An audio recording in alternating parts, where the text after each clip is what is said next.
야곱의 12아들 중에 하나였던 이 유다는 스스로 형제들을 떠나서 가나안 여인과 결혼을 했습니다. 이 같은 행위는 가나안 여인과 결혼하지 말라는 조상, 족장, 특히 이삭의 뜻을 어긴 것입니다. 이 결혼으로 인해서 유다는 3명의 아들을 낳았지만 언약 자손으로서 이방 여인과 통혼함으로 순수성을 잃은 유다 가문은 곧 위기를 맞게 됩니다.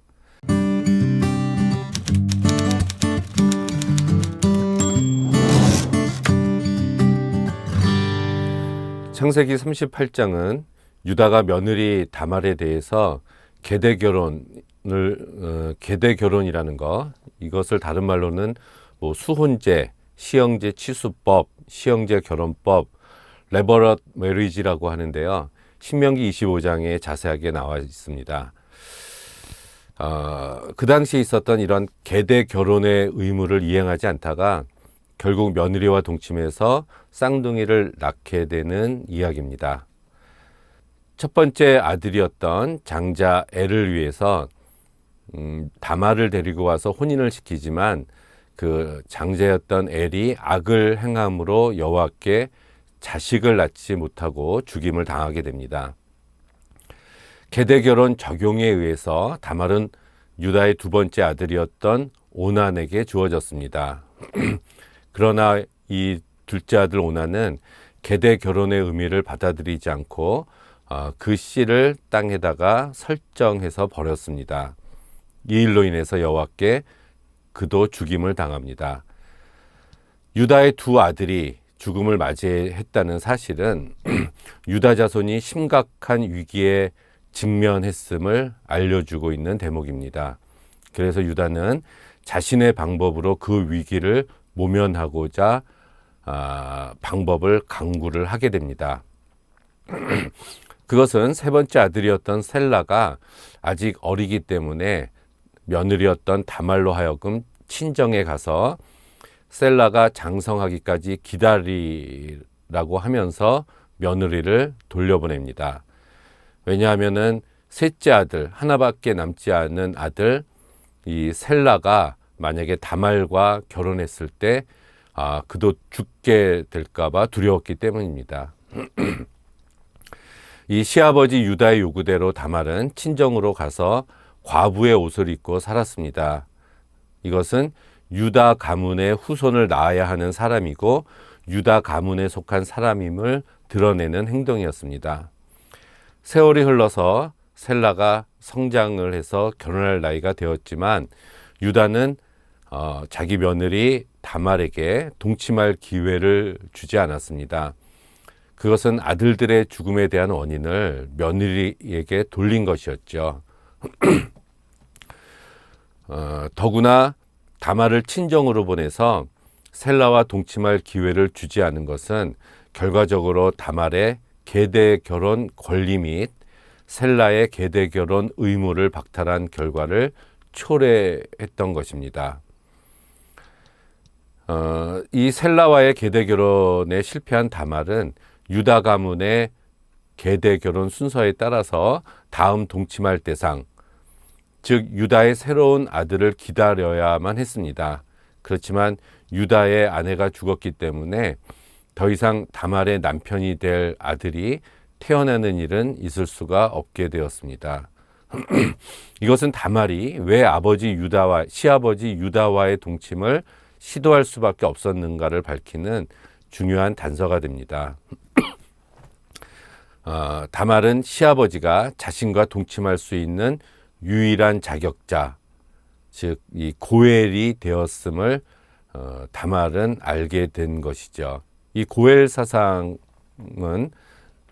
이제 룻기에 나오는 건데 기업 모르는 자라는 의미로 룻과 보아스가 이 고엘 제도로 인해서 그들이 결혼을 하게 됩니다. 얼마 후에로 시작되는 12절 이하의 내용은 유다를 불경스러운 사람으로 묘사를 합니다. 시아버지로서의 책무를 다하지 못한 유다의 불성실한 태도와 아내의 죽음으로 인한 정욕의 유혹, 그리고 수단과 방법을 가리지 않고 가문의 대를 이으려고 한 다말의 인본주의적인 생각이 어우러져서 마침내 시아버지와 며느리 간의 근친상간이라는 불륜이 자행되게 됩니다. 유다는 아내가 죽은 후에 친구 히라와 함께 딥나라는 도시로 올라갔습니다. 양털을 깎는 축제 시기가 다다르자 이 다말은 변장을 하고 유다를 그 딥나라는 도시에서 유혹을 하게 됩니다. 다말은 자신의 권리를 찾기 위해서 커다란 위험을 무릅쓴 자로 여기서는 소개를 하고 있는 거죠. 제가 계속 말씀드렸지만 이 38장의 동침 사건은 계대 결혼을 전제로 해석이 되어야 합니다. 이 계대 결혼이 율법으로 주어진 목적은 후손을 남기는 것과 깊은 관련이 있습니다. 계대 결혼은 남편의 형제라는 뜻의 라틴어 레비르에서 유래를 했는데요. 후손을 남기지 못하고 죽은 형제를 대신해서 죽은 자의 아내와 동침할 의무가 있는 형제를 가리킵니다. 즉 형이 자식을 낳지 못하고 죽으면 그 동생이 그 형수와 결혼을 해서 자식을 낳아 주어야 되는데 그 자식은 그 형의 자손이 되는 이러한 제도죠. 이것은 후손이 없는 형제와 친족들에게 후손을 이어주려고 하시는 하나님의 약속, 곧 그들의 자손이 번성하도록 섭리하시는 하나님의 약속에 의한 정당한 규례였습니다. 그리고 후에 이것은 모세의 율법으로 성문화된 언약으로 자리를 잡게 됩니다. 양털을 깎으러 딥나에 올라온 이 유다를 다말이 창녀로 변장한 후에 기다리고 있다가 유혹을 합니다. 유다는 그녀가 얼굴을 가리었기 때문에 창녀, 조나라고 생각을 했습니다. 그런데 후에 유다가 자신의 담보물을 찾아오게 하기 위해서 친구를 보냈을 때 그 친구는 창녀가 아닌 제의 매춘부 케데사를 찾았지만 그곳에 없다는 대답을 듣게 됩니다. 당시에 가나안에는 일반적인 창녀 조나와 우상 숭배를 위해서 거룩히 구별된 여자라는 제의 매춘부 케데사가 있었습니다. 이 케데사는 가나안 땅의 여신 아스다롯을 섬기기 위해서 헌신된 성전 창녀로 이는 당시 가나안의 음란한 풍조를 단적으로 보여주고 있는 장면입니다. 양털을 깎으러 딥나에 올라온 유다를 다말이 창녀로 변장한 후에 기다리고 있다가 이제 유혹을 하게 된 것이죠. 유다는 도장, 끈, 지팡이를 담보물로 주고서 드디어 다말과 동침을 합니다. 목적 달성을 위해서 시아버지를 유혹한 이 다말의 모습은 우리가 현재 납득하기 아주 어려운 그런 이야기입니다. 그렇지만 그녀가 이 계대 결혼의 정당한 권리를 사용해서 후사를 잇겠다는 것을 비난할 수만은 없습니다. 보다 근본적인 잘못은 우리는 유다에게서 찾아야 합니다. 다말이 요구한 이 담보물은 유다의 신분 표시였습니다. 이는 후에 다말이 오해를 받아서 생명을 잃을 수 있는 상황을 미리 고려해서 그때를 대비한 것이죠. 이 세 가지 담보물은 사실상 계대 결혼의 증명서였던 것입니다. 그 시작은 야곱 집안에 공통적으로 나타나는 모티브인 염소 새끼가 주어집니다. 동침의 대가로 염소 새끼를 줄 때까지 담보물로 맡겨둔 것이었는데요. 이것은 변장을 통해서 장자의 축복권을 받아낸 야곱같이 창녀로 변장해서 야곱 집안의 장자 축복권에 이 다말이 동참하게 된 것입니다. 똑같이 염소가 사용이 됐네요. 석 달쯤의 시간이 지났습니다. 이 석 달이라는 시간은 임신했음을 확실하게 보여주는 그러한 단어라고 볼 수가 있죠. 다말의 임신 사실을 전해들은 이 유다는 그녀를 끌어내서 불사르라고 이야기를 합니다. 고대 가부장적인 사회에서 이 가장은 소속 가족의 생사 여탈권을 쥐고 있었습니다. 셀라와 정혼한 다말이 가문의 명예를 실추시켰기 때문에 극도의 분노감으로 화형을 선고한 것이었죠.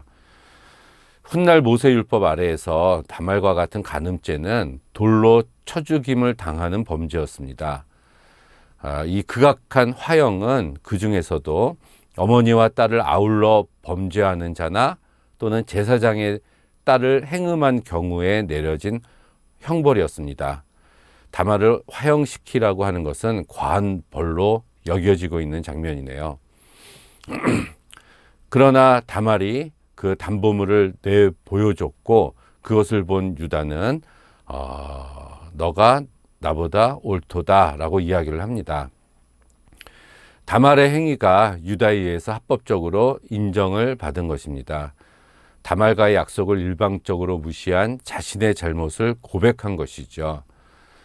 다말의 행위가 욕정에서 비롯된 것이 아니라 후손에 대한 갈망에서 행해졌음을 인정하고 다말을 용서해 줍니다. 내가 그를 내 아들 셀라에게 주지 아니하였기 때문이다. 이러한 다말의 행위를 현대 우리들의 관점에서 판단하기는 어렵습니다. 성서조차도 어떤 도덕적인 판단을 내리고 있지 않습니다.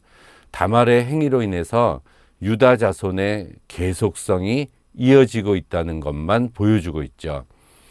다말은 쌍둥이를 임신하게 됩니다. 근데 이때도 동생 베레스가 형을 제치고 먼저 밖으로 나오게 됩니다.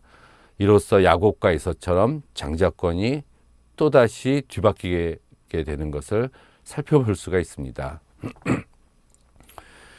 이 창세기 38장은 유다의 타락한 가족들의 모습이 보이고 이것이 어떻게 바로잡아졌나를 또한 보여주고 있습니다.